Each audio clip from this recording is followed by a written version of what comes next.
दोस्तों, अगर आप कुवैत के अंदर सोना वगैरह खरीदते हैं या कीमती पत्थर खरीदते हैं तो एक बात का ध्यान देना बेहद ज़रूरी है। मिनिस्ट्री की तरफ से ये जानकारी दी गई है। और भी इसके साथ ही कुछ ज़रूरी और इम्पोर्टेंट अपडेट है, तो आप लोगों से गुजारिश है कि आप लोग वीडियो को शुरू से लेकर आखिर तक ज़रूर से देखें और दोस्तों वीडियो को लाइक भी ज़रूर कर दें। जो मेरे भाई लाइक कर देते हैं उन दोस्तों का दिल से बहुत-बहुत शुक्रिया। चलिए बढ़ते हैं अपडेट तरफ, पूरी का अपडेट आपको बताते हैं। सबसे पहले यहाँ पर मिनिस्ट्री की तरफ से अपडेट जारी करके बताया ये गया है कि कुवैत के अंदर काफ़ी ज़्यादा नकली सामान बेचा जा रहा है। और गोल्ड वगैरह भी नकली बेचा जा रहा है।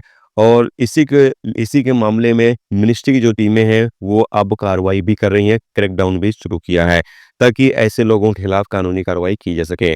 दोस्तों, अगर आप कुवैत के अंदर गोल्ड खरीदते हैं या कोई कीमती पत्थर खरीदते हैं, चांदी खरीदते हैं, तो उसके ऊपर चेक करें कि मुहर लगी हुई है या नहीं। हुकूमत की तरफ से जो मुहर लगाई जाती है वो उसके ऊपर लगी हुई है या नहीं। अगर मुहर नहीं लगी हुई है और दुकानदार आपको सस्ते में दे रहा है तो आपको बिल्कुल भी उसको नहीं खरीदना है। उसके ऊपर हुकूमत की तरफ से जो मुहर है वो अगर लगी होगी तब आप उस सामान को खरीदें। चाहे फिर वो गोल्ड हो गया, कोई कीमती पत्थर हो गया या फिर चांदी हो गया या फिर कोई और कीमती सामान है, उसके ऊपर मुहर लगी होनी चाहिए तभी आप उस सामान को खरीदें। बिना मुहर के अगर आप खरीदते हैं तो हो सकता है वो सामान नकली निकल जाए। इस चीज़ का आप लोगों को ख़्याल रखना है। इसके अलावा अगली अपडेट ये है कि कुछ एशियाई प्रवासियों को कुवैत के अंदर शराब के मामले में गिरफ्तार किया गया है। सबसे पहले बताया ये गया है कि खैतान के इलाके में एक महिला एशियाई प्रवासी जो नकली विदेशी शराब तैयार करके और उसको बेचने का काम कर रही थी, इसके ठिकाने पर छापा मारकर और इस महिला को गिरफ्तार किया गया और उसके कब्जे से बड़ी तादाद में शराब की बोतलें बरामद की गई। जैसे कि आप सामने स्क्रीन पर देख सकते हैं, इस महिला को गिरफ्तार कर लिया गया और साथ में जो शराब थी उसको भी जब्त कर लिया गया है। इसके साथ ही कुछ प्रवासियों को मैबोला के इलाके से गिरफ्तार किया गया है जो तकरीबन 300 से ज़्यादा शराब की बोतलें तैयार करके अपने घर के अंदर रखे हुए थे, शराब तैयार करके और बाद में इसको मार्केट में ले जाकर बेचते या फिर लोगों को बेचते। इन लोगों को भी यहाँ पर पकड़ा गया। जबकि एक और अभियान के तहत फरवानी के इलाके में 18 शराब की बोतल को रखे हुए 2 प्रवासियों को एशियाई प्रवासियों को गिरफ्तार किया गया है।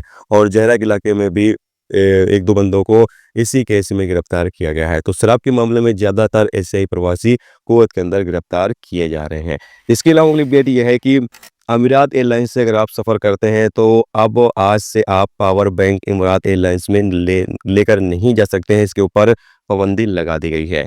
अमीरात एयरलाइंस की तरफ से अपडेट जारी करके बताया गया है कि ये कानून आज से लागू हो चुका है कि अमीरात एयरलाइंस से जो लोग सफ़र करेंगे वो तमाम लोग अपने साथ पावर बैंक या फिर लिथल बैटरी नहीं लेकर जा सकते हैं।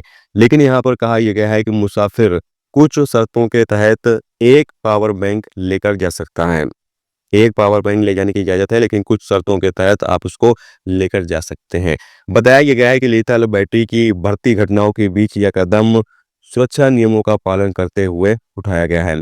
अक्सर देखा जाता था कि कहीं लिथल बैटरी या पावर बैंक की वजह से हादसा जो होते रहते हैं, उसकी वजह से अमीरात एयरलाइंस ने ये कदम उठाया है। तो अमीरात एयरलाइंस से जो लोग भी सफ़र करते हैं, पावर बैंक वगैरह अगर आप लगेज वगैरह रखते हैं तो बिल्कुल भी ना रखें, नहीं तो उसको निकलवा दिया जाएगा। एयरपोर्ट पर आपका जो सामान है वो आपको उससे खुलवा दिया जाएगा।